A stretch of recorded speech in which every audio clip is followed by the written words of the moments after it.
Hey guys what's up, this is C Piyush Goyal. स्वागत है आप सभी का आईटीसी क्वेश्चंस के सेकंड पार्ट में।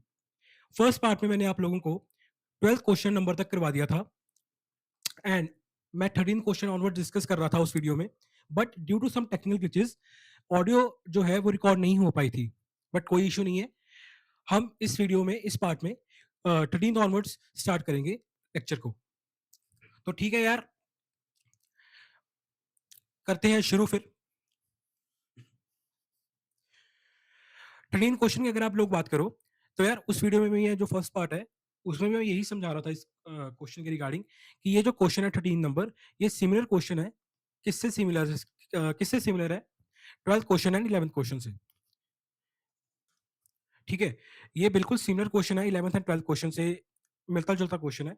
आप लोग क्या करना, 11th एंड 12th क्वेश्चन अगर आपने देखा होगा मेरा, आपको समझ आ गया होगा एंड उसी के बेसिस पे आप ये क्वेश्चन भी सॉल्व कर सकते हो। सो मैं ये क्वेश्चन नहीं करवा रहा, I am skipping the question number 13 and मैं 14 क्वेश्चन से स्टार्ट करूंगा। बट स्टिल अगर आप लोगों को कोई भी डाउट हो 13 क्वेश्चन के रिगार्डिंग, तो कमेंट सेक्शन में मेरे को बता देना कि सर हमसे 13 क्वेश्चन सॉल्व नहीं हो पा रहा या हमें कुछ कंफ्यूजन हो रही है। I will make a separate video on that and मैं करवा दूंगा ये वाला क्वेश्चन भी। तो फॉर द टाइमिंग मैं क्वेश्चन करूंगा, अब स्टार्ट करूंगा 14 नंबर क्वेश्चन से। आइए यार देखते हैं 14 नंबर क्वेश्चन। अब यार एक मेरी एडवाइस है कि यार जब भी तुम लोग ये टेबल सा देखो एग्जाम में, तो सबसे पहले यार क्वेश्चन की रिक्वायरमेंट पढ़ना कि यार क्वेश्चन हमसे पूछ कर आया है, बिकॉज इस तरह के टेबल बड़े आम है वैल्यू सप्लाई में भी। ठीक है, या आईटीसी निकालने के क्वेश्चन में। तो तुम लोग एक बार देख लेना कि यार क्वेश्चन हमसे रिक्वायर क्या कर रहा है, क्या डिमांड कर रहा है।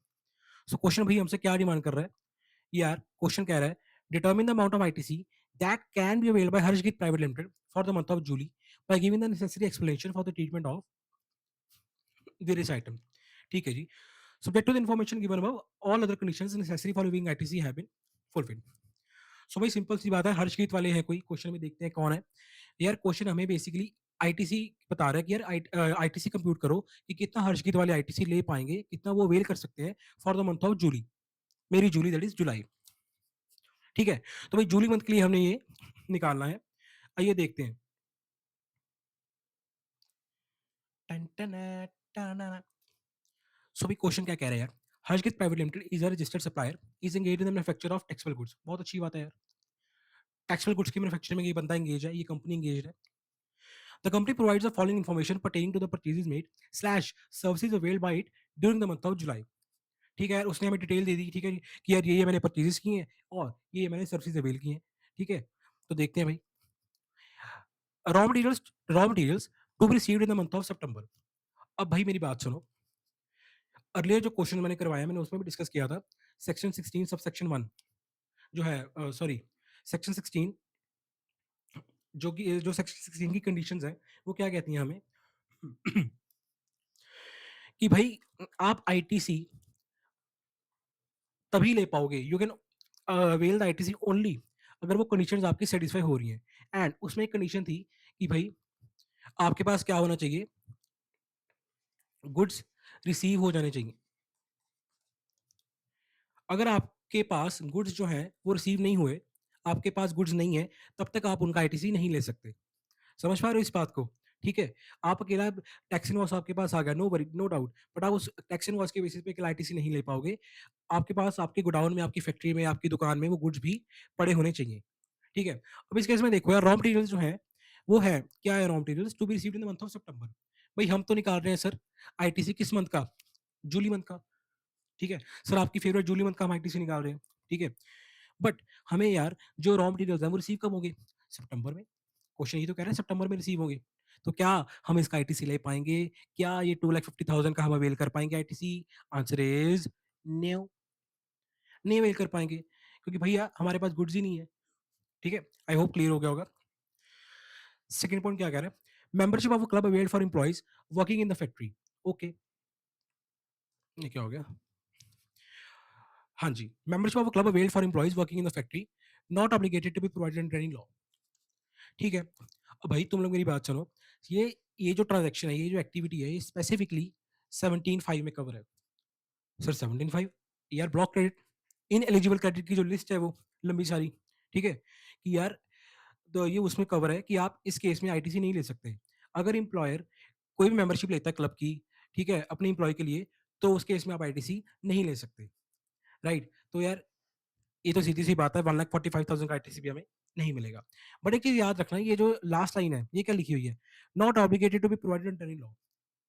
अब सर इससे हम क्या याद रख, मतलब इससे एक कंसेप्ट हमेशा हमेशा याद रखना, 17(5) में जो लिखा भी हुआ है कि यार अगर एम्प्लॉयर एम्प्लॉय के लिए कोई एक्सपेंस इनकर कर रहा है, ठीक है, अगर सपोज इसी केस में अगर मैं बात करूं, अगर एम्प्लॉयर ने मेंबरशिप क्लब की ली होती एम्प्लॉयज के लिए, एंड वो किसी लॉ में लिखा होता कि भाई आपको लेनी है मेंबरशिप, समझ रहे हो, उसमें एक पॉइंट था कि यार अगर एम्प्लॉयर एक्सपेंस इनकर कर रहा है एम्प्लॉय के लिए, एंड वो एक्सपेंस जो है, वो जो बंदा ये सर्विस ले रहा है, ठीक है, वो या गुड्स परचेज कर रहा है, सर्विस अवेल कर रहा है, कुछ भी, एंड वो चीज मैंडेटरी है, किसी लॉ के अंदर लिखी हुई है, ठीक है, it is obligatory for the employer by an law for the timing in force, समझ पा रहे हो?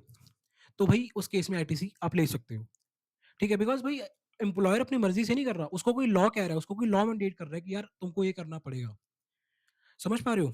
एक इससे एग्जांपल देता हूँ, एक फैक्ट्रीज एक्ट है, थोड़ा रफ में चलते हैं, थोड़ा थोड़ा हल्का सा डीप डाइव करेंगे, ज्यादा नहीं करेंगे। भाई फैक्ट्रीज एक्ट जो है, तुम लोग आर्टिकलशिप में जब जाओगे 3-4 महीने की बात रहेगी, उसके बाद तुम लोग ऑडिट करोगे, एंड तुम लोग ऑब्जर्व करोगे ये चीज, तुम लोग को मेरी बात या बात तब भी स्ट्राइक करेगी जो मैं अब समझाने जा रहा हूँ।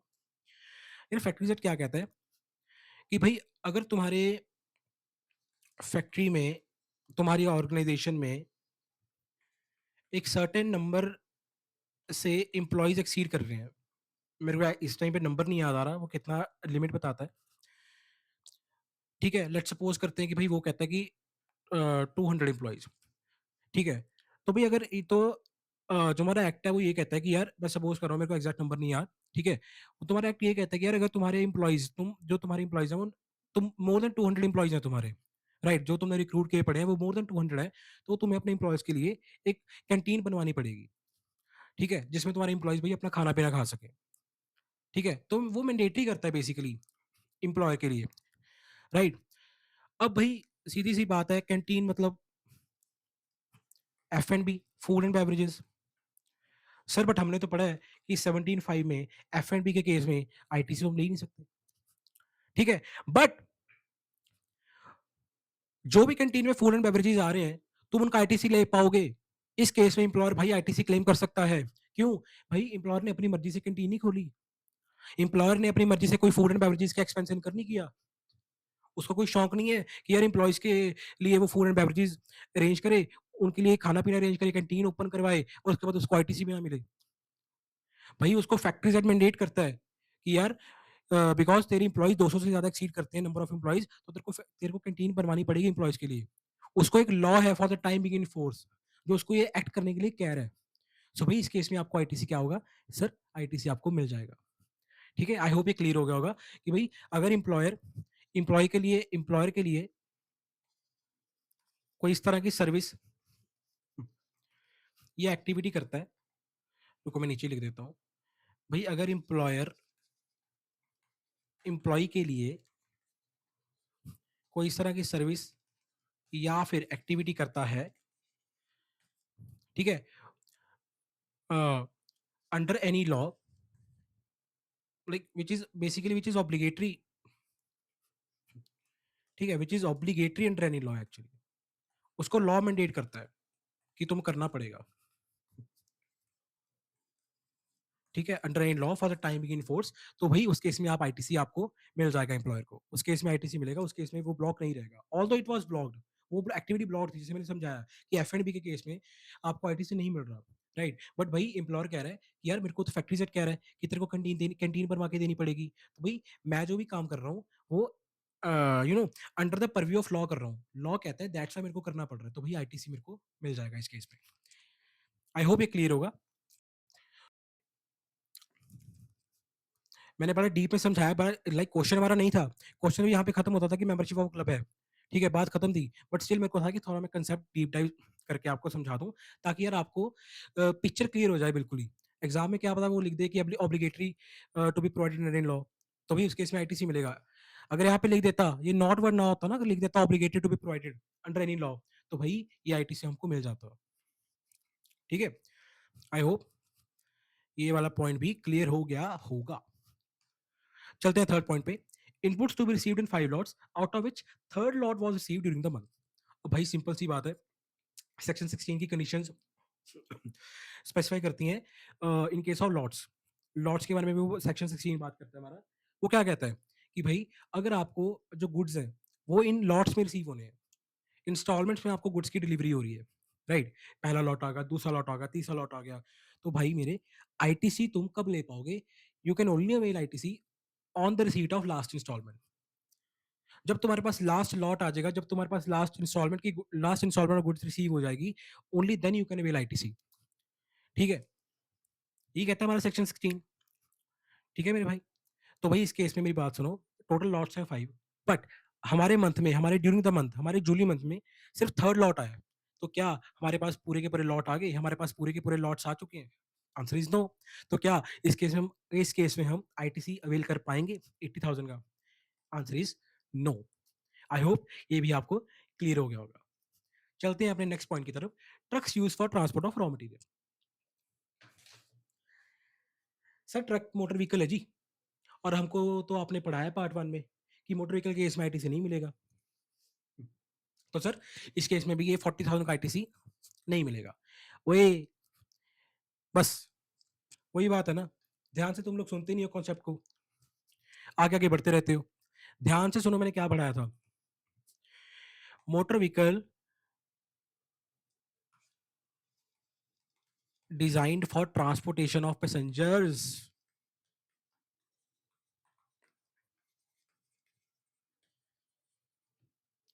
Designed transportation of passengers.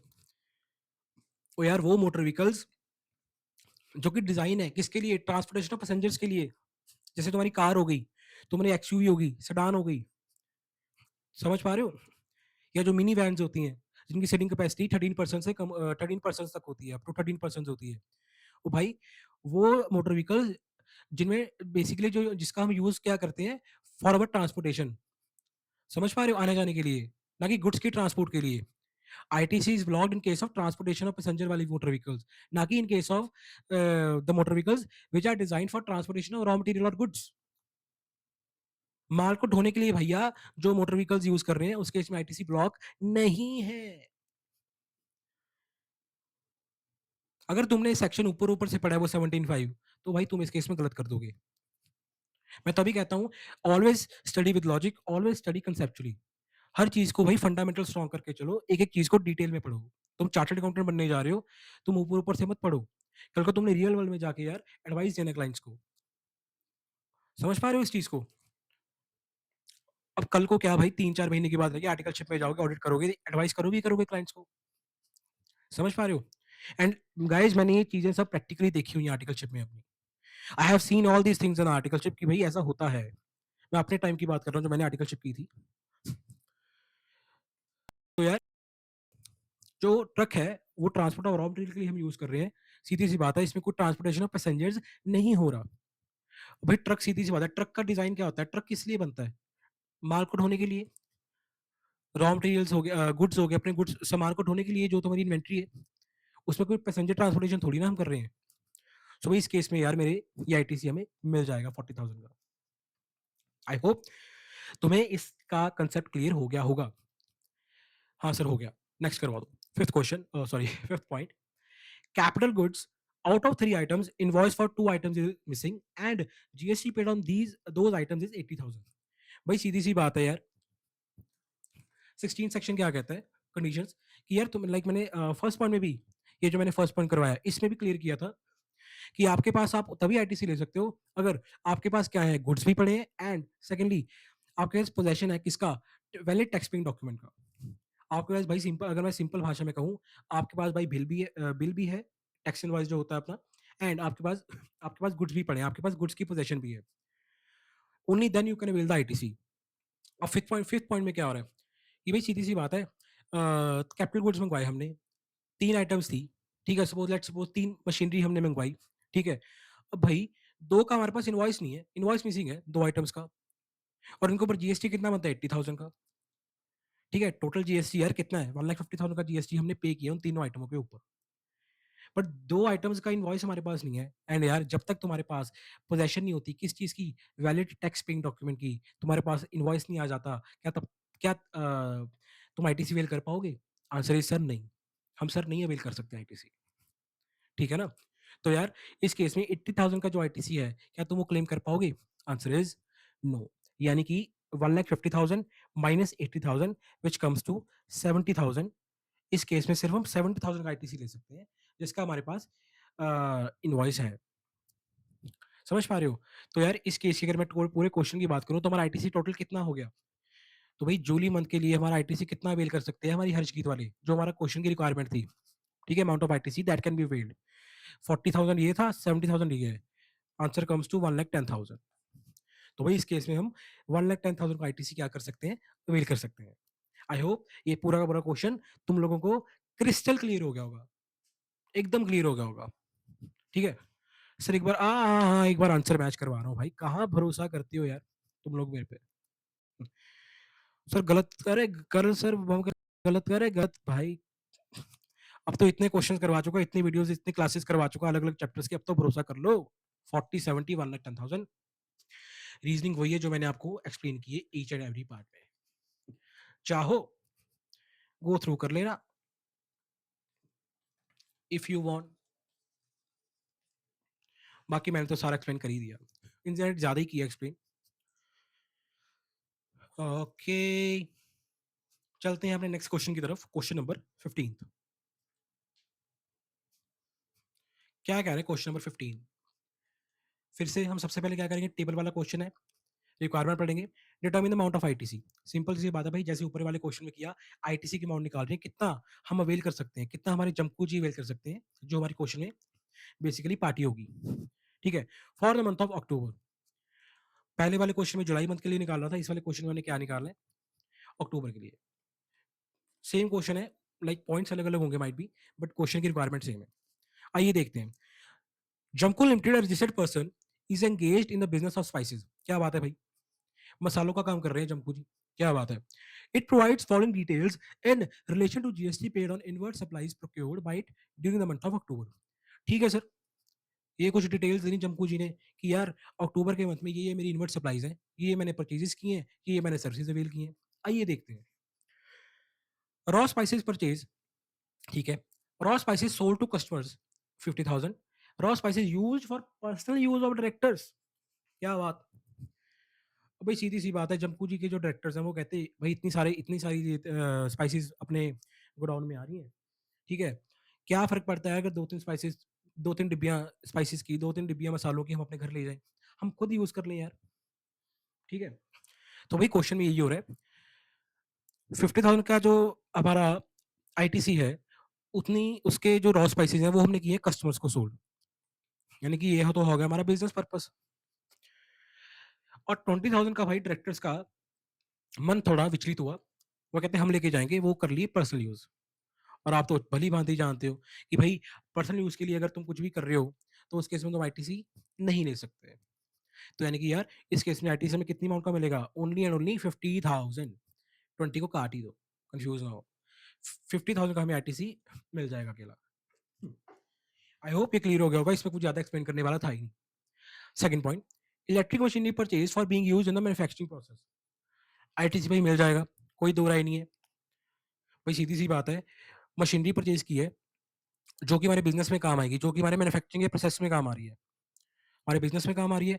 और अगर हम कोई भी कैपिटल गुड परचेज कर रहे हैं जो कि हमारे बिजनेस में काम आ रहा है, आईटीसी हमेशा मिलेगा, कोई भी उसमें सेक्शन प्रोहिबिट नहीं करता। राइट? तो ये आईटीसी हमें मिल जाएगा 25,000 का।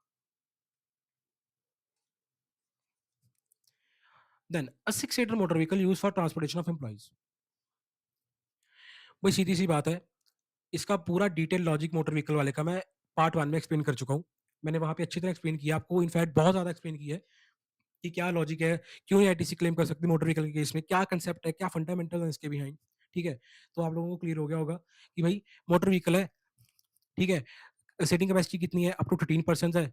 एंड सीधी सी बात है, तो इस केस में हम आईटीसी नहीं वेल कर पाएंगे।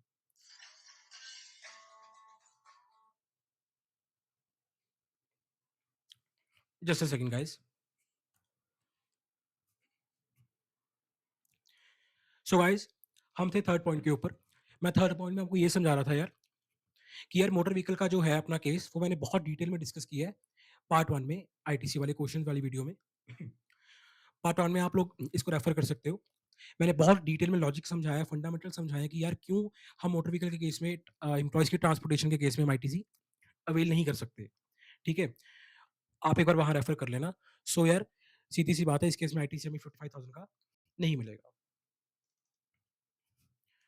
राइट, नेक्स्ट चलते हैं फोर्थ पॉइंट के ऊपर।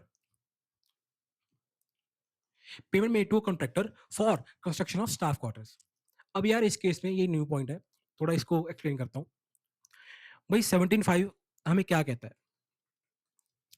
अगर आप कंस्ट्रक्शन ऑफ इमूवेबल प्रॉपर्टी करवाते हो, ठीक है, जितने भी आपके गुड्स और सर्विसेज यूज हो रहे हैं, किसके regarding? Construction of immovable property के रिगार्डिंग। ठीक है, आप वर्क्स कॉन्ट्रैक्ट की सर्विस ले रहे हो regarding construction of immovable property, जितने आपके गुड्स यूज हो रहे हैं, सर्विस यूज हो रही है, ठीक है, तो उस केस में भाई आप क्या करोगे? आईटीसी नहीं ले पाओगे, ये ब्लॉक्ड है। समझ पा रहे हो? 17.5 स्पेसिफिकली इसको प्रोहिबिट करता है।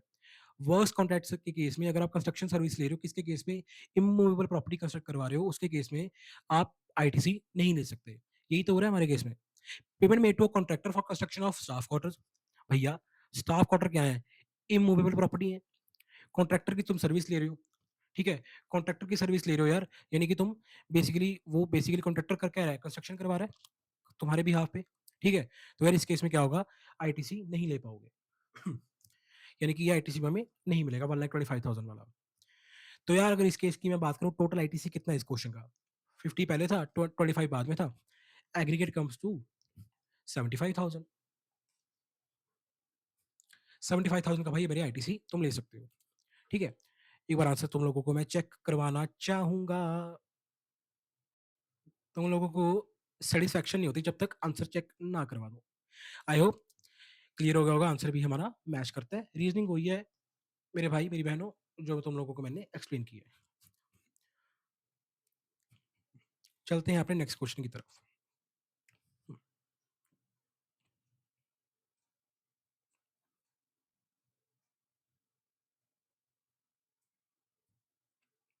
सर, हाँ बोलो। सर एक डाउट था। क्या डाउट है? सर यार आप ना जब से पढ़ाने लगे हो एक ही बात कहते हो, hashtag study with logic, hashtag study with logic. Sir आपने ना जो ये करवा के गए हो contractor for payment made to contractor for construction of staff quarter, इसका लॉजिक नहीं दिया सर कि क्यों इमूवेबल प्रॉपर्टी के केस में सर आईटीसी हम नहीं ले सकते। बड़े भाई हो आप हमारे, लॉजिक तो दो सर। आप ना पता आदत लग चुकी है सर अब कि बिना कंसेप्ट को समझे, बिना फंडामेंटल्स को समझे हमसे आगे बढ़ा नहीं जाता। आप तो कह रहे हो 16 क्वेश्चन, बट हम तो वहीं पे खड़े हैं। तो ठीक है फिर यार, हल्का सा डीप डाइव करते हैं। आप लोगों को थोड़ा सा बता दूं इसके पीछे का कंसेप्ट भी क्या है। जिसको स्किप करना है, वीडियो फॉरवर्ड करना है वो फॉरवर्ड कर ले, बट मैं थोड़ा इसका कंसेप्ट डिस्कस करना चाहूंगा, ठीक है। यार देखो, अब तुम रुको, पहले तो construction of IP that is immovable property, इसके केस में क्या है? आईटीसी तुम नहीं अवेल कर सकते, ठीक है। क्या इसके पीछे का रीजन है? क्यों गवर्नमेंट ने स्पेसिफाई कर दिया कि भाई तुम इस केस में आईटीसी अवेल नहीं कर सकते? अब यार तुम खुद सोचो, तुम्हारे घर लाइक तुम्हारा घर है, ठीक है, अचानक से लाइक तुम देख रहे हो कि यार मार्केट में तो इतने सारे अपने लेटेस्ट टेक्नोलॉजी के साथ नए नए घर कंस्ट्रक्ट हो रहे हैं, ठीक है। या तुम्हारे घर का पेंट खराब हो रहा है, इतने साल हो गए, 10-15 साल हो गए, पेंट नहीं करवाया, या कुछ भी रीजन से भाई तुम्हारे मन में ख्याल आता है क्या? यार घर की रेनोवेशन करवाओ, ठीक है। तुम अपने पापा को कहते हो, पापा पापा, डैडी डैडी, हम क्या करेंगे? रेनोवेशन करवाते हैं घर की, मेरे को भी वैसा घर चाहिए। हम भी अपने घर को थोड़ा सा मॉडिफाई करवाते हैं आज की लेटेस्ट ट्रेंड के हिसाब से। अब भाई तुम लोग घर की करवा रहे हो रेनोवेशन, ठीक है। अरे रेनोवेशन में क्या करवा रहे हो? रेनोवेशन में क्या आएगा भाई? पेंट आएगा, ठीक है। तुम कारपेंटर की सर्विस ले रहे हो, तुम कॉन्ट्रैक्टर की सर्विस ले रहे हो, सीमेंट आएगा, जितना भी भाई रेनोवेशन के लिए, घर को बनाने के लिए या घर को थोड़ा रेनोवेट करवाने के लिए जो जो भी सामान लगेगा वो तुम लोगे, ठीक है। भाई सीधी सी बात है, जितने भी तुम एक्सपेंस इनकर कर रहे हो, सपोज भाई तुमने ये सब इनकर करके एक नया रूम कंस्ट्रक्ट करवा दिया अपने घर पे, राइट। अब वो क्या है भाई? ये रेनोवेशन क्या है? इमूवेबल प्रॉपर्टी, ठीक है, ये इमूवेबल प्रॉपर्टी तो है। अब हो क्या सकता था, अगर गवर्नमेंट क्या करती, अगर इस केस में आईटीसी को ब्लॉक ना करती, अगर कह देती कि यार तुम इमूवेबल प्रॉपर्टी कंस्ट्रक्ट करवा रहे हो, जाओ खुल के आईटीसी ले लो, जितना तुम्हारा जीएसटी तुमने पे किया है, ठीक है, गुड्स एंड सर्विसेज के ऊपर खुल के आईटीसी लो। भाई होता क्या, तुम लोग रेनोवेशन अगर अपने घर की भी करवा रहे हो ना, अपने अगर घर पे भी तुम लोग काम करवा रहे हो, तुम क्या करते, जो बिल था, इनवॉइस था, वो तो ले लेते अपनी भाई शॉप के नाम पे, अपने बिजनेस के नाम पे। समझ पा रहे हो, बिल तुम कटवा लेते यार, अपना इनवॉइस जो है वो तुम इशू करवा लेते अपने बिजनेस के नाम पे, राइट। और आईटीसी भी ले लेते, बट तुम यूज कहाँ पे कर रहे हो जो गुड्स एंड सर्विसेज है, अपने पर्सनल यूज के लिए। समझ पा रहे हो इस चीज को, ठीक है। तुम लोग दिखा रहे थे कि ये बिजनेस है हमारा, ये थोड़ा मोटा हमने रेनोवेशन बिजनेस की करवाई है, ये नया नया पेंट करवाया। समझ पा रहे हो, like majority of the times हो क्या सकता था, तुम लोग सर्विसेज तो ले रहे हो अपने पर्सनल यूज के लिए, ठीक है, बट तुम बिल इशू करवा लेते अपनी दुकान के नाम का, अपने बिजनेस के नाम का, ठीक है, एंड आईटीसी तुम ले लेते। तो भाई ये तो गलत था ना यार, ये तो कोई बात नहीं बनती, करो पर्सनल के लिए और आईटीसी तुम लो बिजनेस के लिए, ये तो भाई गलत है, it's not logical at all, and it's very very wrong. तो भाई तभी गवर्नमेंट ने देखा कि अगर हम इसको आईटीसी इस केस में ब्लॉक नहीं करेंगे, तो इस तरह के सिनेरियोज, इस तरह के सर्कमस्टांसेस सामने कल को आ सकते हैं। तो भाई तभी गवर्नमेंट ने सोचा कि यार इमूवेबल प्रॉपर्टी के केस में, कंस्ट्रक्शन के केस में, जो भी है वर्क्स कॉन्ट्रैक्ट के केस में, हम आईटीसी को ही ब्लॉक कर देते हैं, बात ही खत्म। करवाओ जितना रेनोवेशन करवाना है, करवाओ जितना काम करवाना है, आईटीसी नहीं मिलेगा। आई होप तुम लोगों को क्लियर हो गया होगा इसके पीछे का थोड़ा सा कॉन्सेप्ट जो मैंने ब्रीफ करने की कोशिश की है।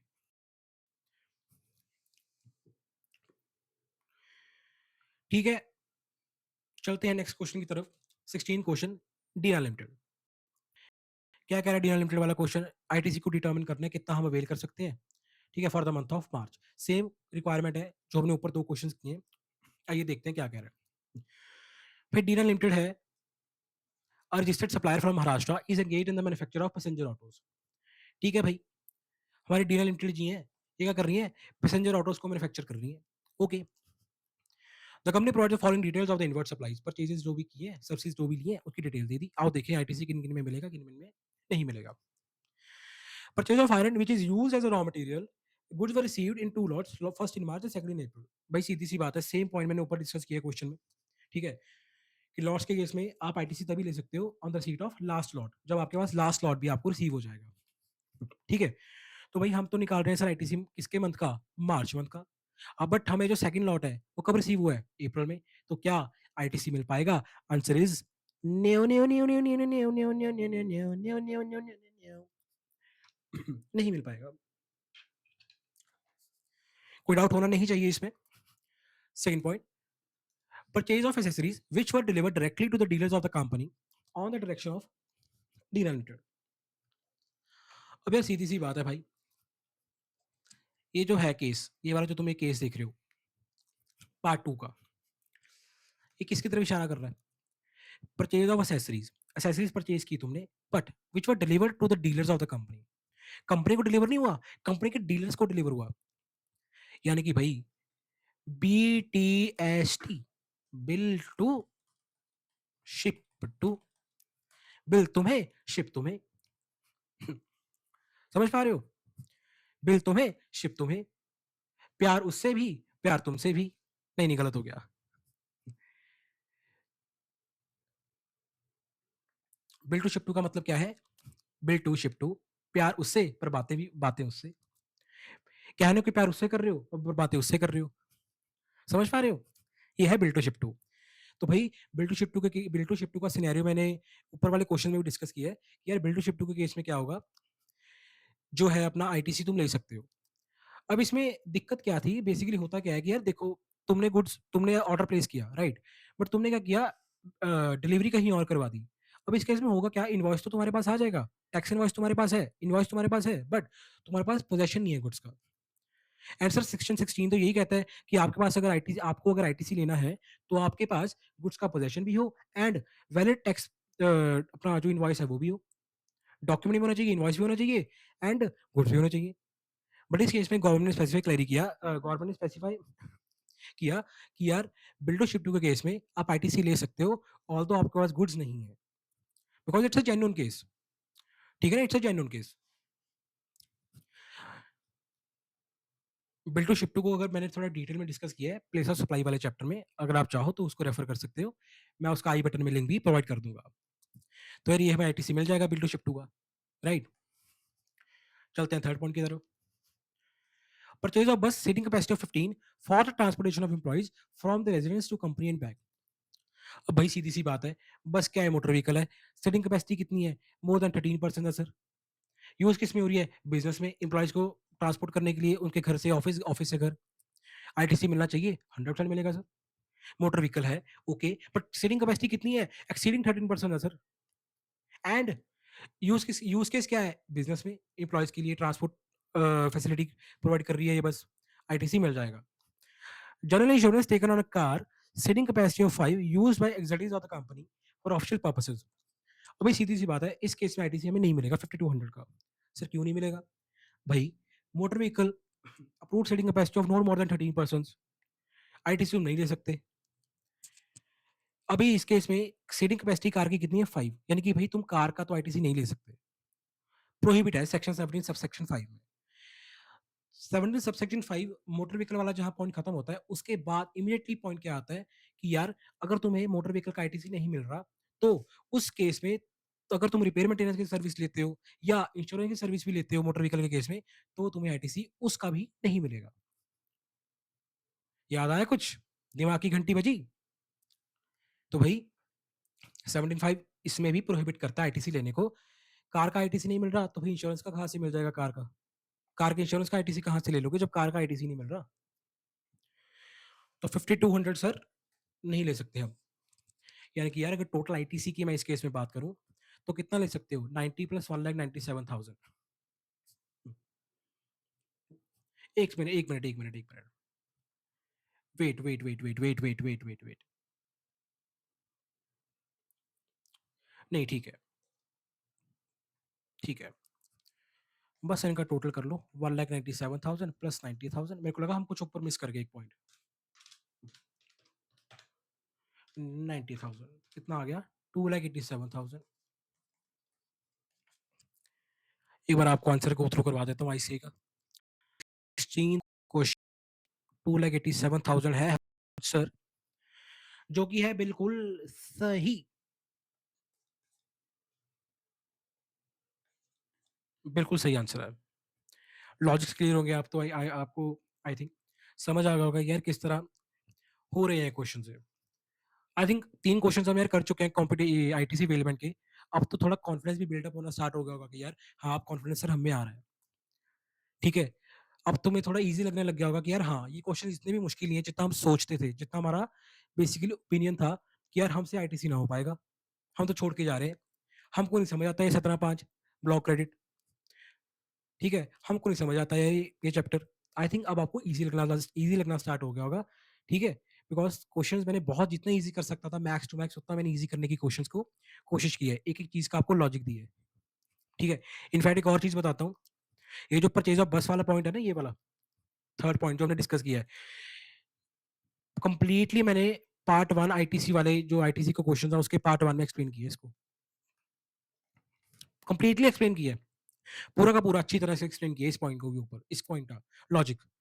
अगर आपको इसका भी कंसेप्ट समझना, लॉजिक समझना, फंडामेंटल समझना है, तो पार्ट 1 जाके देखो, रिविजिट करो पार्ट 1 को, ठीक है।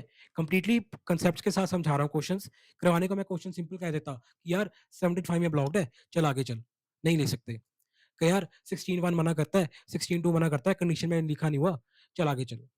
बट क्यों मना करता है, क्यों प्रोहिबिट है, क्यों प्रोहिबिट नहीं है, क्या पर्पस था, क्या इंटेंशन है लॉ का, आपको एक एक चीज एक्सप्लेन कर रहा हूँ क्वेश्चन वीडियो में भी। यार इस बात पे बॉस एक कमेंट तो आज करना बनता है, यार एक कमेंट तो आज कर देना, अगर आप तो, अगर तुम लोगों को मजा आ रहा है समझने में, इसी मोमेंट पे एक कमेंट तो यार करना, वीडियो को पॉज करके एक कमेंट तो जरूर कर देना, थोड़ी मोटिवेशन मेरे को भी मिलेगी यार कि हाँ तुम लोगों को समझ आ रहा है यार, भाई कमेंट करना है, एटलीस्ट इसी चीज के लिए कमेंट कर दो कि मेरे को पता तो लगे तुम लोगों को समझ आ रहा है नहीं आ रहा। अगर कुछ इंप्रूव करना चाहो तो मेरे को बताओ, समझ पा रहे हो इस चीज को, कमेंट सेक्शन में कमेंट करना, I am expecting it. And please भरोसा मत तोड़ना। लाइक तो बाय डिफॉल्ट करना ही करना है, सब्सक्राइब तो बाय डिफॉल्ट करना ही करना है, कमेंट भी करना स्टार्ट कर दो बाय डिफॉल्ट।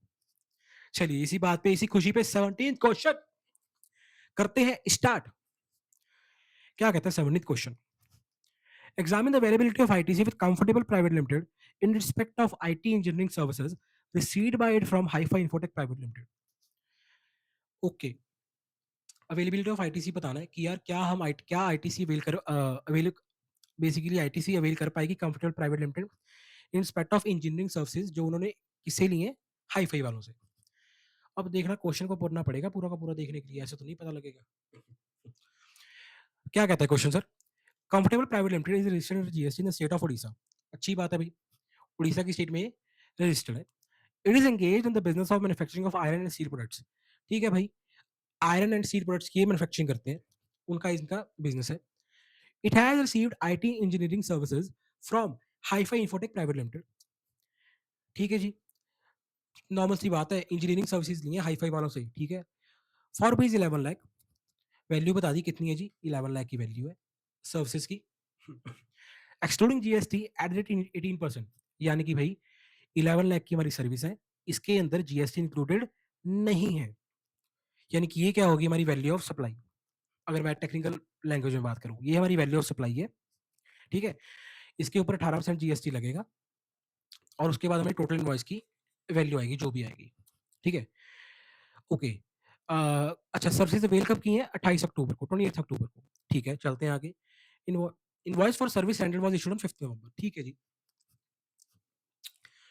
28 अक्टूबर को भाई हमने सर्विस ली एंड उसके कुछ चंद दिनों बाद ही इनवॉइस भी इशू कर दिया गया। नेक्स्ट पैराग्राफ पे हूँ। Comfortable private limited made part payment of 4,20,000 on 30th नवंबर। ठीक है भाई, अब इनवॉइस भी इशू हो गया, सर्विसेज भी ले ली यार, पेमेंट तो कर दो, पेमेंट तो कर दो यार। तो भाई 30th नवंबर को उन्होंने पार्ट पेमेंट कर दी, कुछ पेमेंट कर दी, ठीक है, 4,20,000 की। Being unhappy with the service provided by Hi-Fi Infotech Private Limited, it didn't make the balance payment. ओ हो भाई, कंफर्टेबल नहीं हो पाए हाईफाई वालों से। सरल भाषा में कहूं भाई, हाईफाई वालों ने जो सर्विस दी कंफर्टेबल वालों को, वो कंफर्टेबल वालों को अच्छी नहीं लगी, वो अनहैप्पी हो गए, खुश नहीं हुए, ठीक है। और इसी वजह से भाई उन्होंने क्या किया, जो बाकी की पेमेंट थी वो क्या की? विद हेल्ड कर ली, बाकी की पेमेंट नहीं की, बैलेंस पेमेंट नहीं की। कहते हम नहीं पेमेंट करते यार, हम तो सर्विस से ही खुश नहीं है, हमें तो सर्विस ही नहीं अच्छी लगी। आगे पढ़ते हैं, क्या है भाई, लड़ाई होगी लग रही है इनकी, देखते हैं। Deficiency in the service rental was made good by Hifi by 15th April of the next financial year. भाई सीधी सी बात है, हाईफाई वालों का क्या था? कस्टमर था कंफर्टेबल वाला, सीधी सी बात है, एक अच्छा कस्टमर था, वो ज्यादा देर इन गुस्सा ना रह पाए। उन्होंने क्या किया, हाईफाई वालों ने अपने जो भी सर्विसेज में उनकी डेफिशिएंसीज थी, जो भी डिफेक्ट था, जो भी डिफॉल्ट था, ठीक है, उनको क्या कर दिया गया? गुड कर दिया गया, ठीक कर दिया गया। कब तक? 15th अप्रैल को नेक्स्ट फाइनेंशियल ईयर की, ठीक है। Comfortable P limited made the balance payment on 6 July of the next financial year. अब भाई सीधी सी बात है यार, जब उसने सुलह का हाथ आगे बढ़ाया, जब उसने भी अपनी सर्विसेज में जो भी कमी पेशी थी उसको पूरा कर दिया, रेक्टिफाई कर दिया, तो यार बाकी की पेमेंट तो कर दो ना यार, बच्चे की जान लोगे क्या यार? अगले ने अपनी गलती मान ली, अगले ने अपनी गलती ठीक भी कर दी 15 अप्रैल तक, पेमेंट तो कर दो ना यार। तो भाई कंफर्टेबल वालों का दिल भी पिघल गया, कंफर्टेबल वाले भी यार ज्यादा देर गुस्सा नहीं रह पाए और आखिरकार उनको भी अपनी हार माननी पड़ी। उन्होंने क्या किया?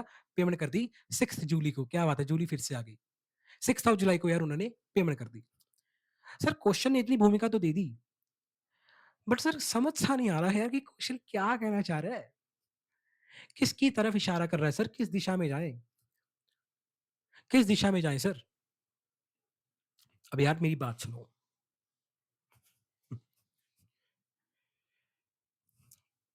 अब तुम खुद सोचो यार, अब इस क्वेश्चन में किस चीज की क्वेश्चन में पूछा गया है? अवेलेबिलिटी ऑफ आईटीसी बताओ, क्या ये ले पाएंगे आईटीसी या नहीं ले पाएंगे, ठीक है। अब तुम खुद की बात सोचो यार, अवेलेबिलिटी ऑफ आईटीसी का पॉइंट आता है कहाँ पे? यहाँ 16(1) की कोई कंडीशन हमारी वॉयलेट हो रही हो, 16(1), 16(2) पूरा का पूरा सेक्शन है जो कि 16 हमारा, उसके बाद तो कोई कंडीशन सेटिस्फाई ना हो रही हो, ठीक है, कि या हमारे पास इनवॉइस नहीं आया, गुड्स नहीं रिसीव हुए, या उसने 3B फाइल नहीं की, या 2B में नहीं दिख रहा, तो जो कंडीशन है, या तो वो सेटिस्फाई ना हो रही हो, ठीक है। या फिर 17.5 में ब्लॉक हो, यानी कि ये कोई इस तरह की सर्विस ले रहे हैं या कोई ट्रांजैक्शन कर रहे हैं जो 17.5 में ब्लॉक्ड है। अब भाई दोनों ही केसेस में ऐसा कुछ तो हो नहीं रहा। तो यार ये किसकी तरफ इशारा कर रहा है? याद है 180 180 180 डेज, ये इशारा कर रहा है 180 डेज वाली प्रोविजन की तरफ। याद आया कुछ? सर याद आप बता ही, अरे मैं बता ही देता हूँ, छोड़ो। तुम लोग मत अपने दिमाग में ऊपर थोड़ा सा भी अपना फोकस करना। एग्जाम्स आ रहे हैं, थोड़ा प्रेशर डालना शुरू करो एग्जाम अपना माइंड के ऊपर। क्या कहती है यार 180 डेज वाली प्रोविजन कि भाई if if the recipient fails to pay fails to make the payment to the supplier within 180 days from the date of issue of invoice, then he have to reverse the ITC। ये कहती है हमारी provision कि भाई invoice की date से 180 days तक भी अगर तुमने पेमेंट नहीं की, principal amount as well as amount of tax कोई भी हो, अगर तुम्हारी थोड़ी सी पेमेंट रहती है ना यार, तो भाई आईटीसी रिवर्स कर दो, आईटीसी को रिवर्स कर दो। समझ पा रहे हो इस चीज को? ये वाला इस केस में बेसिकली वो वाला अपना सेक्शन लगेगा, वो वाली प्रोविजन लगेगी। अब आओ कैसे लगेगी वो दिखाता हूँ, क्यों लगेगी कैसे लगेगी। समझ पा रहे हो? तुम खुद देखो ना यार, ना तो सेक्शन 16 की कंडीशन का जिक्र हुआ है इस क्वेश्चन में, ना ही 17.5 की कोई एक्टिविटी इसके क्वेश्चन में डिस्क्राइब की गई है। तो वही इशारा सीधी सी बात है 180 दिन की तरफ कर रहा है। और एक और हिंट क्वेश्चन दे रहा है, तुम खुद सोचो, नवंबर में इनवॉइस इशू कर दिया, पेमेंट नेक्स्ट फाइनेंशियल ईयर में हो रही है। भाई क्वेश्चन हमें दो फाइनेंशियल ईयर में जब भी हमें, एक बात हमेशा एक हिंट दे रहा हूँ, अगर क्वेश्चन तुम्हें थोड़ा सा लगे हिंट देना कि नेक्स्ट फाइनेंशियल ईयर में बात जा रही है, तो एक बार 180 डेज वाली प्रोविजन चेक कर लेना, क्या क्या 180 डेज वाला केस है क्या? 80 टू 90% केसेस में वही चीज होगी जो इस क्वेश्चन में हो रही है। आओ सॉल्व करवाता हूँ तुम्हें ये क्वेश्चन, अच्छा क्वेश्चन है, इट्स अ गुड वन। तुम खुद सोचो यार, देखो देखो सर्विस किस दिन मिली हमें उससे कोई लेना देना नहीं है, सीधी सी बात है। हम यहाँ पे टाइम ऑफ सप्लाई नहीं निकाल रहे कि हमें पता लगे कि date of provision of service क्या थी, हम यहाँ पे निकाल रहे हैं आईटीसी। तो भाई सीधी सी बात है, हमारे लिए काम की डेट क्या है? Date of issue of invoice 5 November को सर इनवॉइस इशू हो गया। अब इसके विद इन 180 डेज पेमेंट हो जानी चाहिए थी, इसके विद इन 180 डेज पेमेंट हो जानी चाहिए थी। समझ रहे हो? पहले तो 180 डेज कैलकुलेट करो कि इसके 180 डेज के बाद कौन सी डेट आ रही है, यानी कि वो डेट निकालो जब तक पेमेंट हो जानी चाहिए थी, राइट? सो यार आओ मेरे साथ कैलकुलेट करो। अब 5 नवंबर को हम खड़े हैं, we are standing on 5 November. 25 days किसके हो गए? नवंबर के हो गए। कैलकुलेटर अपना साथ साथ मेरे चलाना। 25 डेज नवंबर के, 31 दिसंबर के, 31 जनवरी के, 28 फरवरी के, 31 मार्च के एंड 30 अप्रैल के। बस रुक जाओ। अगर तुमने मेरे साथ अपना कैलकुलेटर टक टक टक टक टक टक टक किया है, तो यार तुम्हारा कैलकुलेटर के ऊपर काउंट आ रहा होगा 176।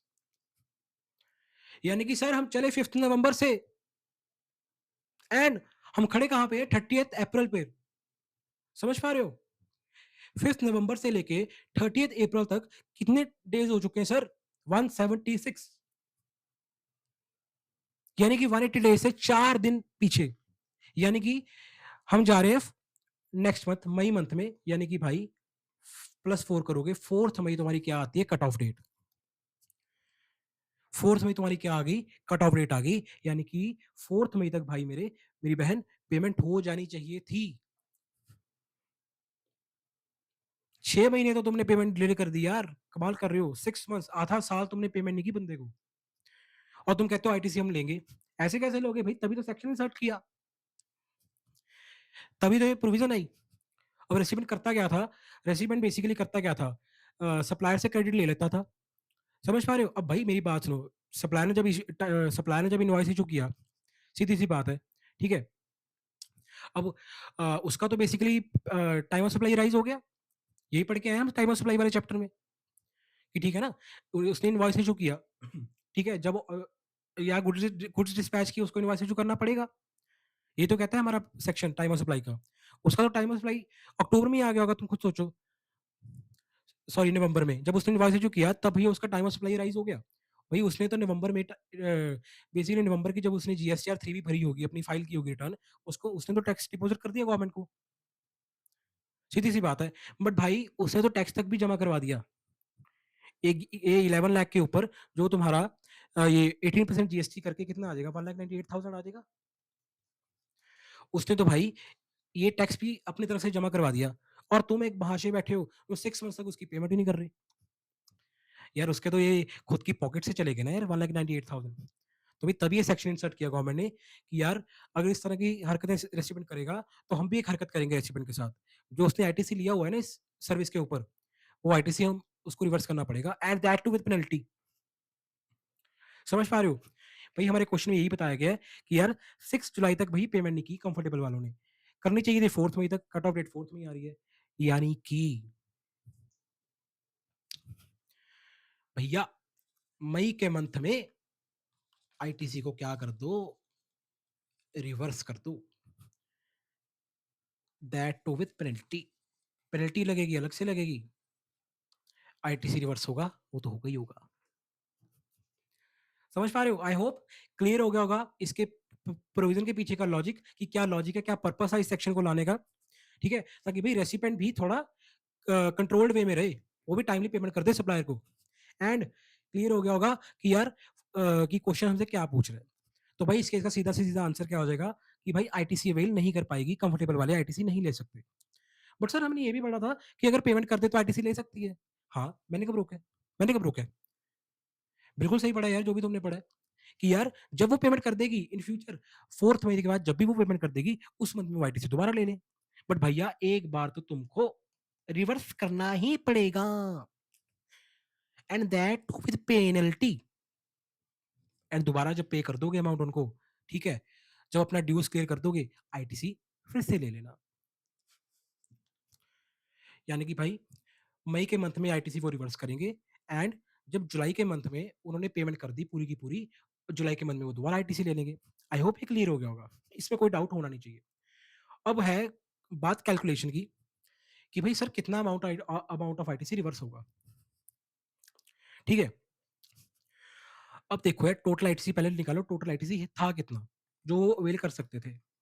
ये 11 लाख की वैल्यू ऑफ सप्लाई थी, 18% जीएसटी था, कितना आ गया 18%, 1,98,000 वहां निकाल के भी आया था सच में। 1,98,000 का आईटीसी टोटल अवेल कर सकते हैं वो लोग, कंफर्टेबल वाले। ठीक है, अब यार तुम लोग मेरी बात सुनो, अब क्या 1,98,000 पूरा का पूरा आईटीसी रिवर्स होगा? Answer is no. क्यों भाई?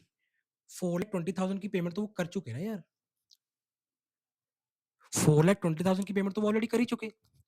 तो भाई 4,20,000 के इक्वल जितना आईटीसी बनता है वो तो वो ले ही सकते हैं ना, वो तो वो क्लेम कर ही सकते हैं, वो थोड़ी रिवर्स करेंगे।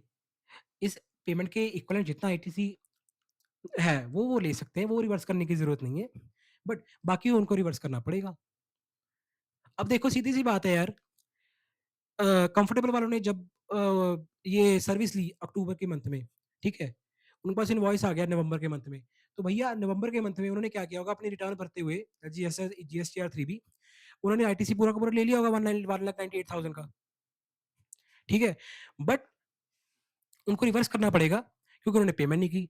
बट 4,28,000 का जितना आईटीसी बनेगा इसके इक्वलेंट, 4,20,000 के इक्वलेंट, वो आईटीसी रिवर्स नहीं करेंगे, क्यों? उसकी वो पेमेंट कर चुके हैं।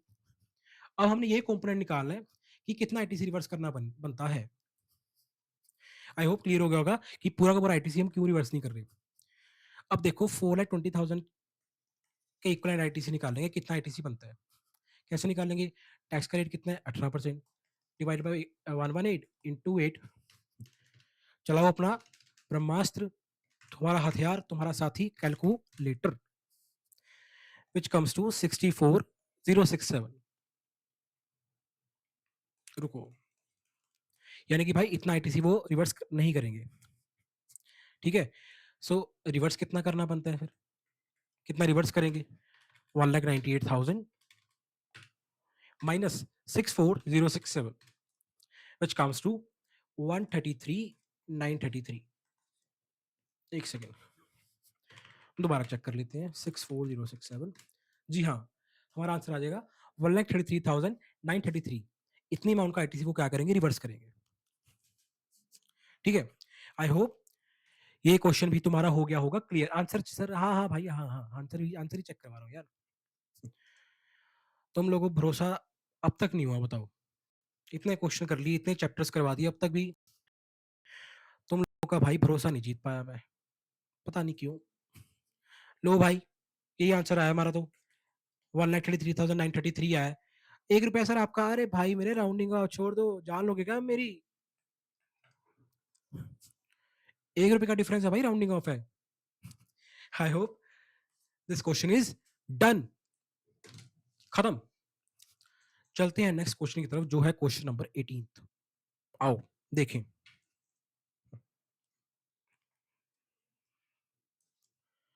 क्या कह रहा है भाई क्वेश्चन, देखते हैं क्वेश्चन क्या कह रहा है। पहले तो क्वेश्चन की रिक्वायरमेंट पढ़ लो, लंबा सारा क्वेश्चन है। क्या कहता है जी question, examine the availability of ITC with Messrs Diwan and Sons and Cream and Bros. Note all the parties are registered to GST and rate of GST is 18%।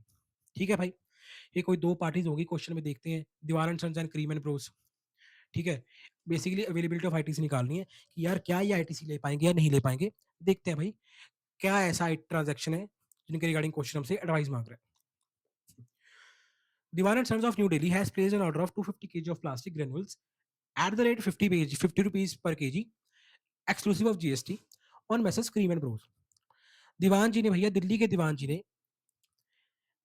Of Noida, okay, भैया दिल्ली के दीवान जी ने नोएडा के करीम जी के ऊपर ऑर्डर प्लेस किया है 250 kg of plastic granules का, और क्या रेट है, ₹50 पर केजी। ठीक है भाई, okay. Next, Messrs Cream and Bros has agreed to deliver the goods at the warehouse of Messrs Diwan and Sons in New Delhi। जाहिर सी बात है भैया, दीवान एंड सन्स ने ऑर्डर किया है न्यू दिल्ली से, क्रीम एंड ब्रोस को जो माल है वो दीवान एंड सन्स को ही सप्लाई करेंगे, समझ रहे हो। तो भाई ठीक है, जो गुड्स की डिलीवरी हो रही है वो भी भैया दीवान एंड सन्स के वेयर हाउस पे हो रही है। ठीक है, नेक्स्ट पढ़ते हैं मेरे भाई। While the order was getting packed at the factory of Mrs. Cream and Bros, Mrs. Diwan and Sons got an order from Shubkamna Sales of Hapur, UP for 250 kg of plastic granules at ₹60 per kg, exclusive of GST। भाई cream Bros वाले अपने godown में बैठ के order pack कर ही रहे थे, समझ रहे हो, उनकी फैक्ट्री में भाई गुड्स पैक हो ही रहे थे, तभी दीवान जी को फोन आता है, किसका, शुभकामना वालों का, हपूर यूपी से। हेलो हेलो हेलो हेलो, दीवान जी बात कर रहे हैं। जी हाँ, दीवान जी बात कर रहे हैं। सर मैं शुभकामना वाला बोल रहा हूँ हपूर से। अरे अरे शुभकामना जी, क्या हाल है, क्या हाल है। बढ़िया जी बढ़िया, आप बताओ। अच्छा बात सुनो, बात करने का टाइम नहीं है जी आज मेरे पास, जल्दी जल्दी ना मेरे पास ये प्लास्टिक ग्रेनुअल्स भिजवा दो 250 केजी के, रेट अपना वही है ₹60 वाला।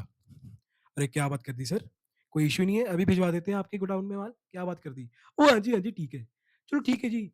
दीवान साहब मैं फोन रख रहे हैं जी, अभी थोड़ा बिजी है जी। ओके ओके दीवान साहब, ओके। तो भाई सीधी सी बात है, कॉन्वर्सेशन आप लोगों ने सुनी ली दीवान और शुभकामना के बीच में। भाई अब सीधी सी बात है, शुभकामना वालों ने दीवान सन्स को ऑर्डर दे दिया कि यार आप हमें प्लास्टिक ग्रेनुअल्स भिजवा दो 250 केजी के, रेट है ₹60 पर केजी।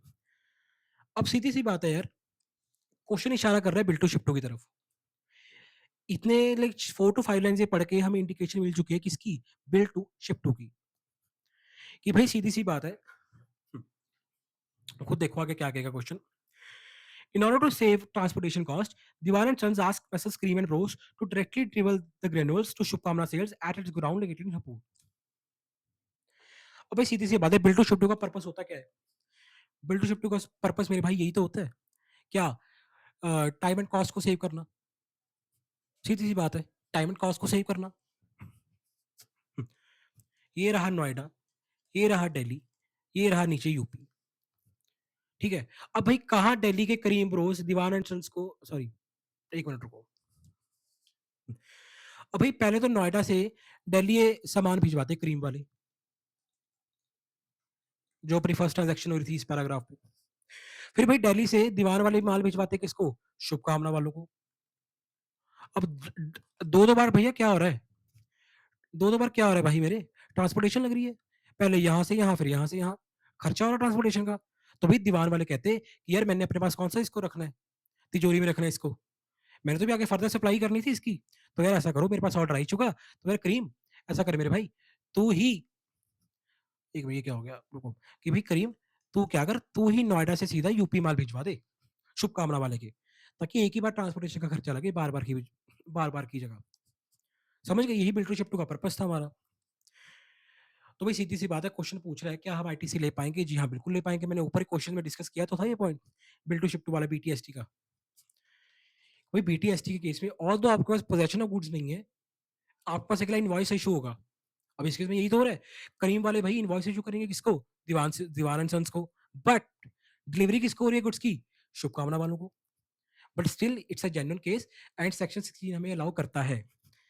भाई BTST build to ship to के केस में आईटीसी ले सकते हैं, इसमें कोई भी दो राय नहीं है। बस ठीक है, आईटीसी की अमाउंट निकाल लो। अवेलेबिलिटी तो जी हो जाएगी आईटीसी की। कितने अमाउंट की अवेलेबिलिटी है आईटीसी की? 250 केजी का भी प्लास्टिक था, 50 रुपीज की बात थी। 250 इंटू 50 करो, कितना आ जाएगा? 12,500। 12,500 का तुम्हारा आईटीसी है, और जो भी दीवान एंड सन्स ले सकते हैं, अवेल कर सकते हैं आईटीसी। क्या चक्कर? यही क्वेश्चन ने पूछा था कि दीवान एंड सन्स और इसका आईटीसी बता दो करीम का। जी हाँ, बिल्कुल, दीवान एंड सन्स आईटीसी ले सकते हैं। समझ पा रहे हो? आई थिंक यहाँ पे करीम ब्रोस की जगह शुभकामना होना चाहिए, यहाँ पे रेक्टिफाई कर लो। बिकॉज करीम ब्रोस ने तो भाई सप्लाई की है माल, उसकी तो बात ही नहीं आती आईटीसी की। यहाँ पे शुभकामना होना चाहिए मेरे हिसाब से। रेक्टिफाई कर लेना यार, शुभकामना होगा। शुभकामना वाले भी आईटीसी ले सकते हैं। बिल्ड शिफ्टिंग के केस में बेसिकली दोनों को लाभ होता है, जिसको डिलीवरी हो रही है सब गुड्स की, एंड जिसको इनवॉइस हो रहा है। यानी कि भाई शुभकामना वाली भी आईटीसी ले सकते हैं। उस केस में अमाउंट हमारी क्या आ जाएगी? एट रेट 60 पर केजी था, यानी कि मेरे भाई अमाउंट के उस केस में क्या आ जाएगी अपनी? 15,000 की। दोनों आईटीसी ले सकते हैं, यही तो कहता है बिल्ड टू शिफ्ट टू वाला प्रोविजन। आई होप क्वेश्चन तुम्हारा क्या हो गया, क्लियर। आंसर एक बार तुम्हें गो थ्रू करवा देता हूँ, बिकॉज बिना गो थ्रू के तो तुम्हें चैन ही नहीं आएगी। क्या पता भैया मेरे हमारे बड़े भाई गलत करवा दें, आपको थोड़ा शक होता है मुझ पे, कोई बात नहीं। लो जी, ये हमारा ये अच्छा ठीक है। बेसिकली 15 टू 50 हमारी बेसिकली वैल्यू ऑफ सप्लाई आएगी, उसके ऊपर 18% तुम जीएसटी लगाओगे, तभी तो क्या होगा, तभी तो बेसिकली तुम्हारे आईटीसी की अमाउंट निकलेगी। राइट? मैं 18% ऊपर निकाल लगाना भूल गया था, नॉट अ बिग डील। तो ये तुम्हारा आईटीसी आ गया, और ये उनका आईटीसी आ गया। ये बिल्कुल ठीक था। शुभकामना वालों की बात कर रहे हैं ना कि क्रीम रोज की। क्वेश्चन में मिस्टेक थी। आई होप क्लियर हो गया होगा यार तुम्हें ये वाला क्वेश्चन भी, कि आईटीसी दोनों को मिल जाएगा। ठीक है, ओके।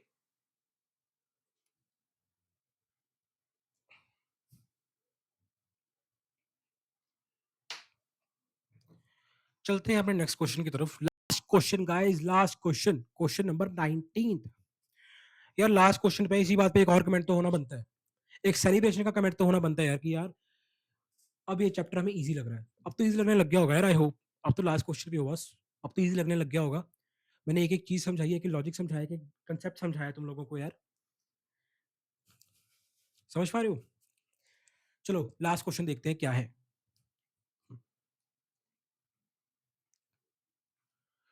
19 क्वेश्चन क्या है? बड़ा सारा क्वेश्चन है यार। पहले रिक्वायरमेंट पढ़ो, हमेशा डब्बे वाले जितने भी टेबल्स वाले क्वेश्चन होते हैं, डिब्बियां ऐसी बनी होती हैं क्वेश्चन में। मैं तो भाई इन क्वेश्चन को बॉक्स बॉक्स क्वेश्चन कहता होता था, जिनमें बॉक्सेस बने होते हैं। चलो सर, रिक्वायरमेंट पढ़ाओ जल्दी जल्दी, हमारे एग्जाम आ रहे हैं, टाइम मत वेस्ट करो। ओके, जैसे ही हुक्म, जैसा आपका order. Compute the minimum GST payable in cash by Paritosh and Company for the tax period and the ITC to be carried forward to the next month. Make suitable assumptions as required. अच्छा, समझ गया मैं क्या कह रहा है question.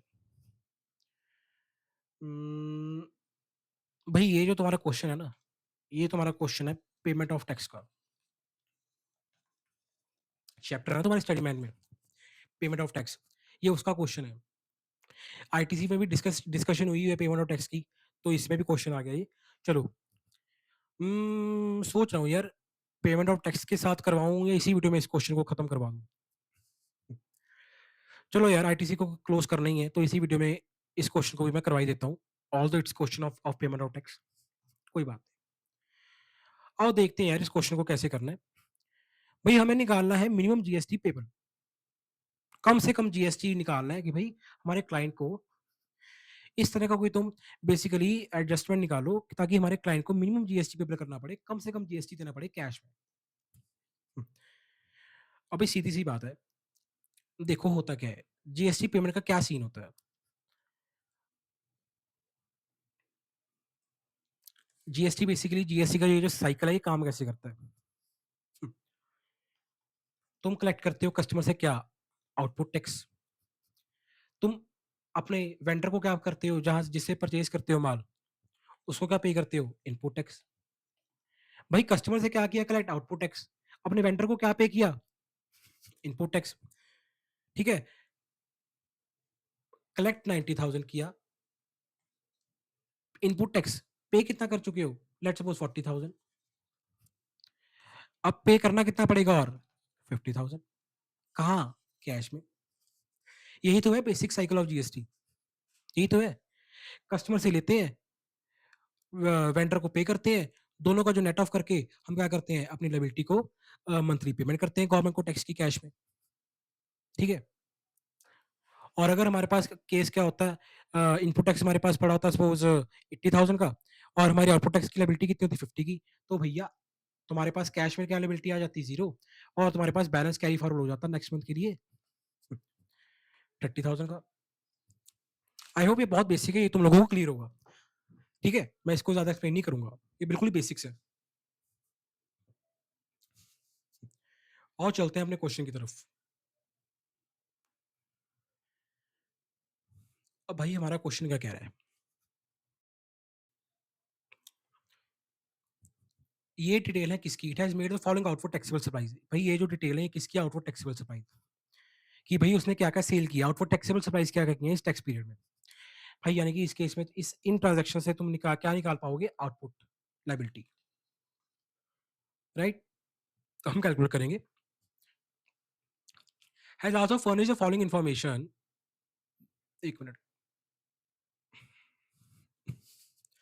In respect of purchases made.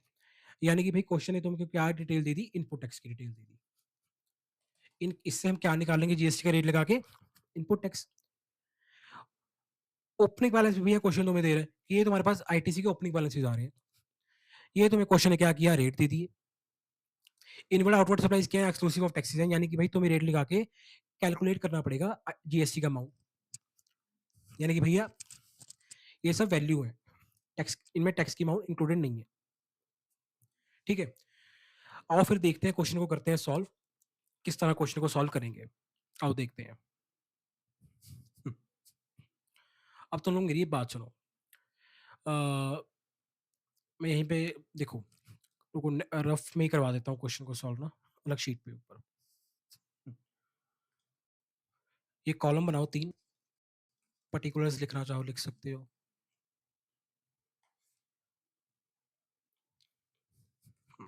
CGST, SGST, IGST. ठीक है, आउटपुट टैक्स। अब तुम खुद सोचो यार, इंट्रा स्टेट सप्लाई की है, इंट्रा स्टेट सप्लाई यानी कि with in the state supply की है 10 लाख की। इंट्रा स्टेट के केस में लगता है क्या है, सीजीएसटी एंड एसजीएसटी। रेट क्या है, 99%, यानी कि 10 लाख का 9% कितना कितना आ जाएगा, सी और एस तुम्हारा 9, ओहो, 90,000, 90,000। ठीक है, इंटरस्टेट सप्लाई यानी कि एक स्टेट से दूसरी स्टेट में सप्लाई की है, with in 2 different states, 1 state union territory और 2 डिफरेंट यूटीज। ठीक है, इंटरस्टेट सप्लाई, सर आपने तो प्लेक्सस सप्लाई भी रिवाइज करवा दिया, एग्जैक्टली exactly. मैं जितना रिवाइज करवा सकता हूँ तुम्हें, मेरी यही कोशिश रहती है कि जितना रिवाइज करवा सकता हूँ करवा दूं, and the most important, chapters को इंटरलिंक करके पढ़ाऊं। समझ पा रहे हो, इंटरस्टेट सप्लाई ऑफ गुड्स क्या है? कितनी अमाउंट है? 8 लाख रुपीस की। इस केस में क्या लगेगा सर? आईजीएसटी लगेगा। कैलकुलेट करो मेरे साथ, कितनी अमाउंट आ गई? 18% ऑफ 8 लाख, 1,44,000। ओके, तो यानी कि एक ये हो गया हमारा 1,44,000, यानी कि हमारा भाई टोटल आउटपुट टैक्स कितना आ गया? 90 ये 90 ये 1,44,000 हमारा ये वाला। अब निकालते हैं input tax. Input tax intrastate purchases, यानी कि भाई इंट्रास्टेट परचेजेस है, with in the state purchases है, आईजीएसटी नहीं लगेगा। क्या लगेगा? CGST and SGST. 3 लाख का 9%, 9% कितना आ जाएगा? 27,000।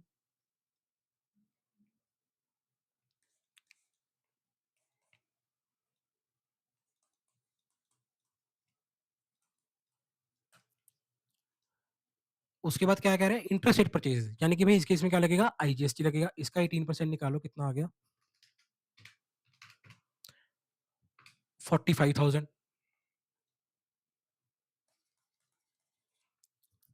एंड तुम्हारे पास ओपनिंग बैलेंस भी पड़ा है आईटीसी का। क्वेश्चन में कह रहा है ओपनिंग बैलेंस पड़ा है आईटीसी का। कितना कितना पड़ा है? 57, 60 एंड 1,40,000।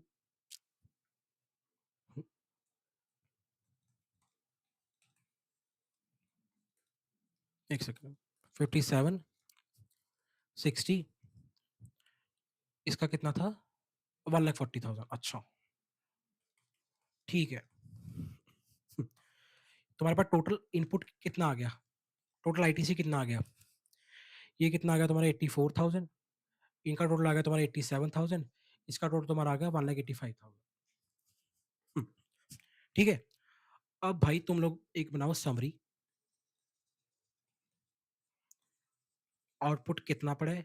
सी एस और आई, यानी कि CGST, SGST, IGST, short form लिख रहा हूँ। कितनी निकाली थी ऊपर आउटपुट टैक्स की लायबिलिटी? 1990, 1,44,000।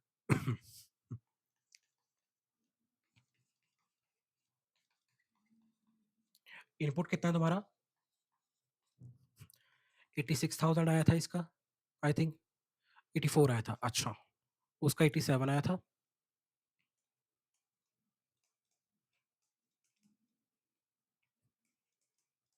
इसका 1,85,000 आया था, ये तो मेरे को याद है।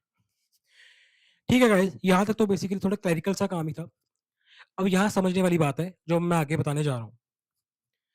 अब यार देखो, जो ये हम करते हैं पेमेंट ऑफ टैक्स, इसमें बेसिकली लॉ में क्या स्पेसिफाई किया गया है? क्राइटेरिया यूटिलाइजेशन ऑफ आईटीसी, कि किस ऑर्डर में तुम आईटीसी को यूटिलाइज करोगे when you are making the payment of tax. ठीक है, मैं एक बार रिवाइज करवा देता हूँ। भाई सबसे पहले तो जो तुम्हारा आईजीएसटी का आईटीसी है, तो हमें सबसे पहले तो उसको यूटिलाइज करना होता है फुली। जितना तुम्हारे पास आईटीसी का बैलेंस पड़ा है किस पे? आईजीएसटी में। सबसे पहले भाई तुम्हें उसको यूज करना है पूरा का पूरा, जब तक वो जीरो नहीं हो जाता तब तक। ना देखो सीजीएसटी को, ना देखो एसजीएसटी को, सबसे पहले भाई देखो आईजीएसटी को। ठीक है, सबसे पहले उसका बैलेंस यूटिलाइज करो। अब कॉमन सेंस की बात है, आईजीएसटी का आईटीसी भाई पहले खुद तो यूटिलाइज कर लो ना। पहले आईजीएसटी का जो आईटीसी है वो आईजीएसटी की लायबिलिटी को पे करने के लिए यूज करोगे। ठीक है, यानी कि सर 1,85,000 माइनस 1,44,000, आउटपुट टैक्स कितना है? 1,44,000। इनपुट कितना है? 1,85,000। ठीक है, यानी कि भाई output is less than input. भैया इस केस में तुम्हारा क्या होगा? बैलेंस बचेगा। बैलेंस बचेगा आईजीएसटी का। माइनस करके देखा तो भाई आ गया हमारा 41,000। ठीक है, अब बारी है सीजीएसटी एसजीएसटी की। आई थिंक आईजीएसटी क्लियर हो गया होगा। ठीक है, अब यार तुम ये 84,000 और 87,000 तब तक यूटिलाइज नहीं कर सकते जब तक तुम्हें 41,000 को यूटिलाइज नहीं करते। मैंने यही तो समझाया है, यही तो कहता है हमारा लॉ। यही तो सेक्शन कहता है कि भाई जब तक तुम्हारा आईजीएसटी फुली यूज नहीं हो जाता तब तक तुम एसजीएसटी और सीजीएसटी का आईटीसी यूज नहीं कर सकते भाई। यानी कि तुम 41,000 को पहले यूज करो एसजीएसटी और सीजीएसटी की पेमेंट करने में, लायबिलिटी की सेट ऑफ करने में। अब बात ये आती है कि सर 41,000 का पूरा आईटीसी आईजीएसटी का क्या हम एसजीएसटी में यूज कर लें, या हम सीजीएसटी में यूज कर लें, या फिर थोड़ा थोड़ा यूज कर लें? यही तीन सिनेरियोज बनते हैं। ये मेरी बहनों मेरे भाइयों यही 3 सिनेरियोज बनते हैं ना, या तो तुम पूरा का पूरा 41,000 सीजीएसटी में यूज कर लोगे, ठीक है, या तो तुम ये पूरा का पूरा, मैं लाइक रुको, मैं थोड़ा कलर चेंज करता हूँ इसका मार्का का, ये देखो रुको,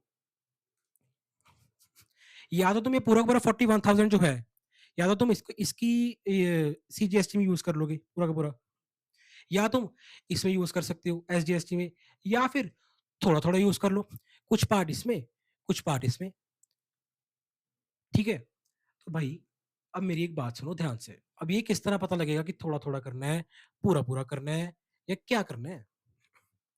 क्योंकि भाई क्वेश्चन हमें क्या कह रहा है, you have to compute the minimum tax payable, कि भाई इस तरह का कोई परमुटेशन कॉम्बिनेशन बनाओ, इस तरह का कोई तालमेल ढूंढो, ताकि तुम्हारा मिनिमम टू मिनिमम टैक्स पे हो कैश में, ठीक है।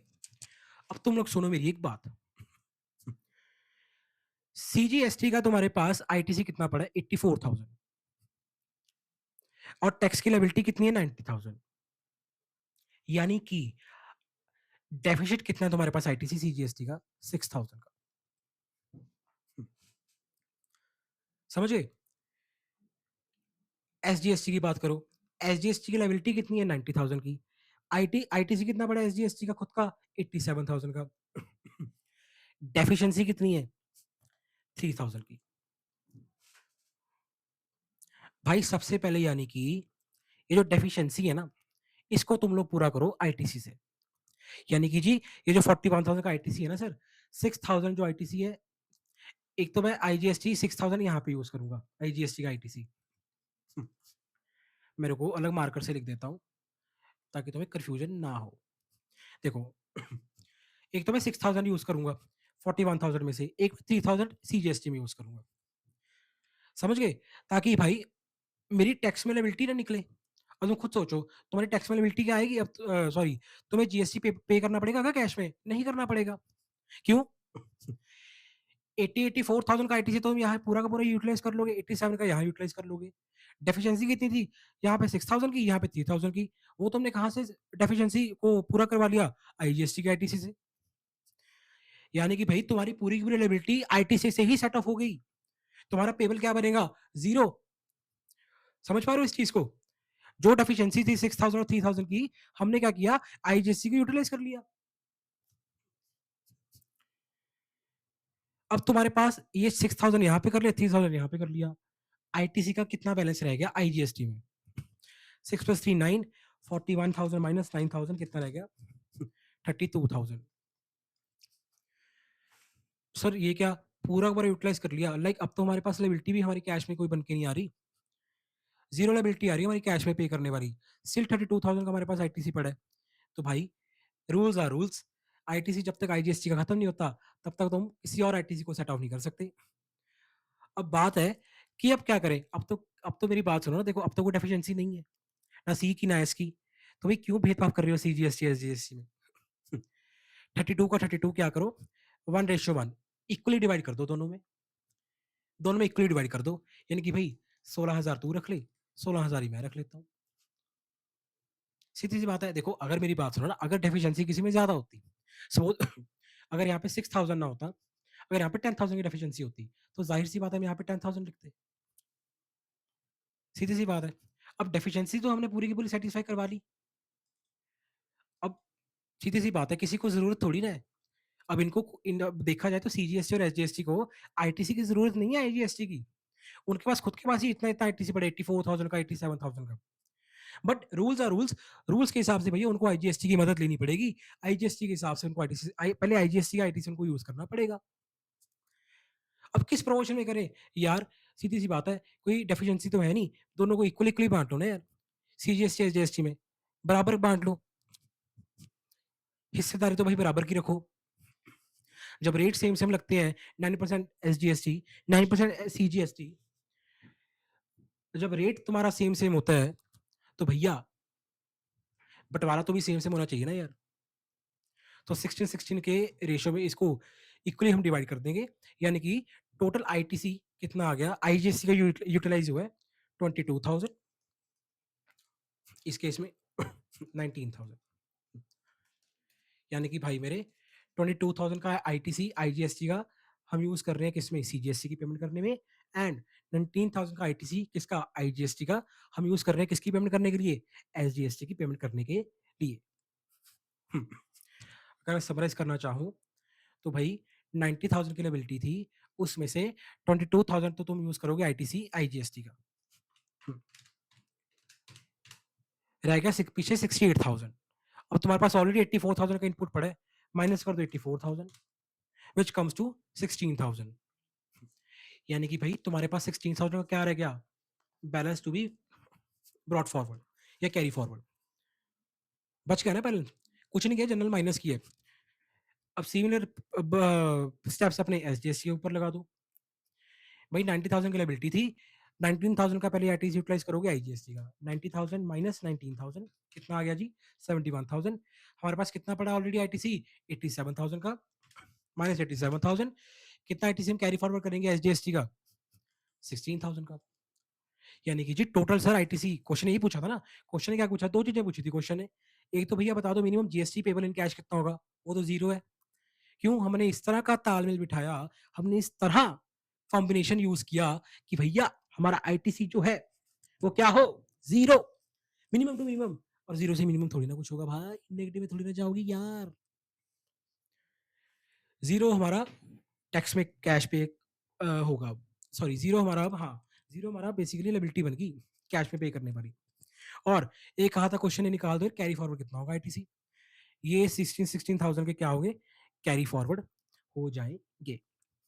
आई होप क्वेश्चन तुम्हारे क्लियर होगा। मैं जितने सिंप्लीफाई कर सकता था मैंने सिंप्लीफाई किया। किस तरह तुम क्वेश्चन में एग्जाम में अगर ये क्वेश्चन इस तरह का आता है, जो कि मुझे एक्सपेक्टेड है कि आ भी सकता है, आएगा भी आएगा, किस तरह तुम प्रोपोर्शन निकालोगे, ठीक है, किस तरह तुम देखो, तुमने पहले डेफिशिएंसी निकाली कि भाई किस तरह हम देखें, किस तरह कॉम्बिनेशन बनाए, डेफिशिएंसी निकाली, उस हिसाब से तुमने कॉम्बिनेशन बनाया और ये हमने आंसर निकाल लिया। आई होप ये सही होगा। एक बार मैं मैथ से भी मैच कर ही लूँ, आंसर ऐसे ही मैथ, थोड़ा कैलकुलेशन वाला क्वेश्चन था, माइट भी कहीं मिस्टेक तो नहीं की, देख लेते हैं, चेक कर लेते हैं।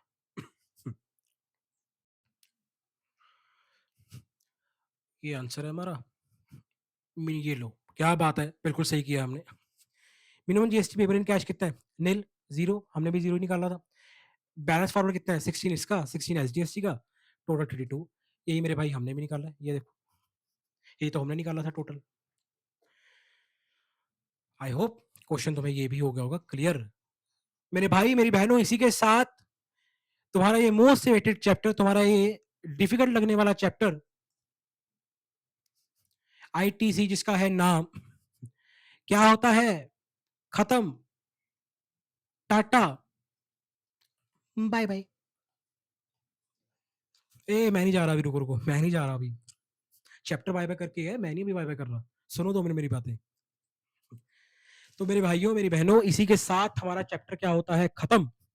जितने भी आपके क्वेश्चन थे स्टडी मैट में, मैंने वो सभी के सभी करवा दिए हैं।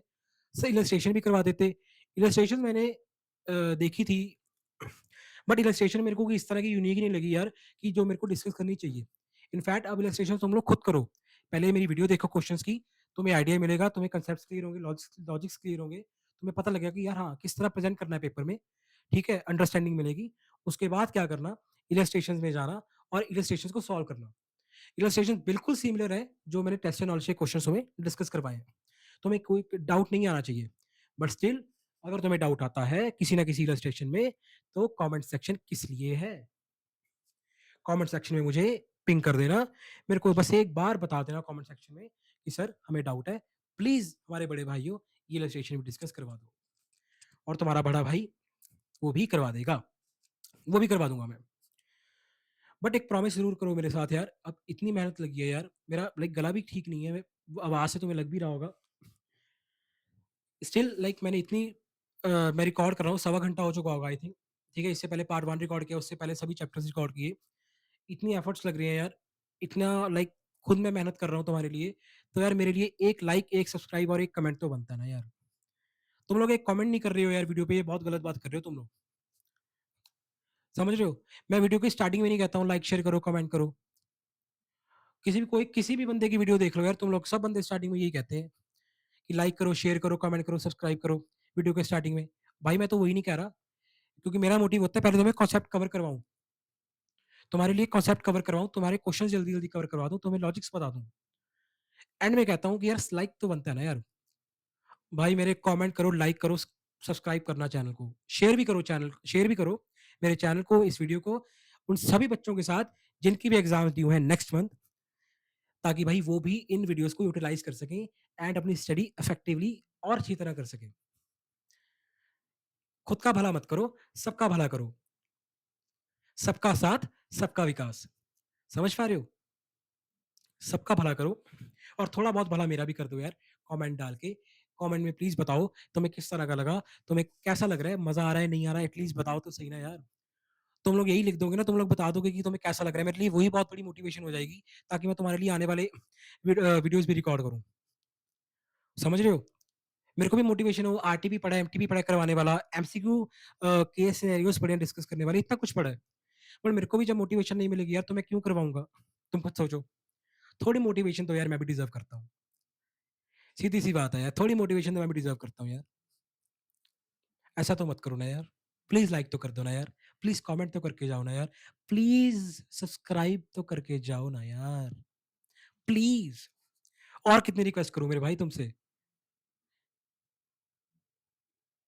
प्लीज गाइस, लाइक करो, शेयर करो, कमेंट करो, सब्सक्राइब करो, हंसते रहो, पढ़ते रहो और अच्छी अच्छी तरीके से एग्जाम में लिख करके आना एंड एग्जाम को इसी बार क्रैक करो। This is your first attempt, this is your first and last attempt. भाई मैंने हमेशा यही सोच के पढ़ा है, दैट्स व्हाई मैंने फर्स्ट अटेम्प्ट में अपने सारे एग्जाम निकाले हैं, बोथ ग्रुप्स इकट्ठे दे दे के। मेरा एक यही मंत्र था भाई जब मैं पढ़ता था, मेरा एक फर्स्ट अटेम्प्ट ही मेरा लास्ट अटेम्प्ट होगा, तभी पहली बार मैं सीए बनाऊं यार, वो भी बोथ ग्रुप्स इकट्ठे दे के। सीधी सी बात है, यही मंत्रा निकला कि अब पढ़ लूंगा, अब जो 15 दिन पढ़ना सही है, 15 दिन जी जान लगा दो अपनी एंड निकाल दो भाई अपने ये बोथ ग्रुप्स, ये जो पेपर है अपना। समझ पा रहे हो? मन लगा के पढ़ो और थोड़ा सा मोटिवेशन मेरे लिए भी अपने मन में जगा के रखो। मिलते हैं नेक्स्ट वीडियो में, तब तक के लिए tata, bye bye, bye bye. Hashtag study with logic, hashtag learn with C A Piyush. Bye bye.